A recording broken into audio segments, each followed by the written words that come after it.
21 heures, les premières minutes de répit pour les 200 pompiers qui combattent le feu depuis le début de l'après-midi. Les 3 fronts de l'incendie sont en passe d'être fixés. Dans le ciel, un Dash de la sécurité civile effectue ses dernières rotations. La cinquantaine de riverains évacués des 3 villages du sud Gironde passera la nuit ici, dans ce centre communal. Beaucoup d'entre eux ont vu les flammes de très près. Elles étaient à 150, 200 mètres, ça arrivait, voire même certaines à 20 mètres. Des petites rampantes, des flammes rampantes à 20 mètres. On a laissé tomber, on est reparti, quoi. On n'a pas cherché à comprendre, il y a eu l'ordre d'évacuation et on a prévenu tous les voisins et on est tous partis.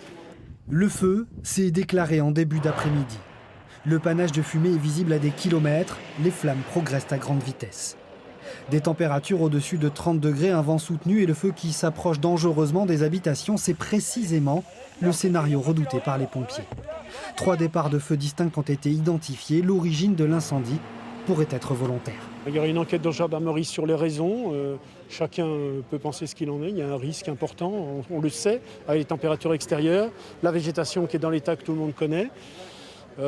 Pour l'heure, ça a commencé en milieu d'après-midi et ça a été difficile d'intervention.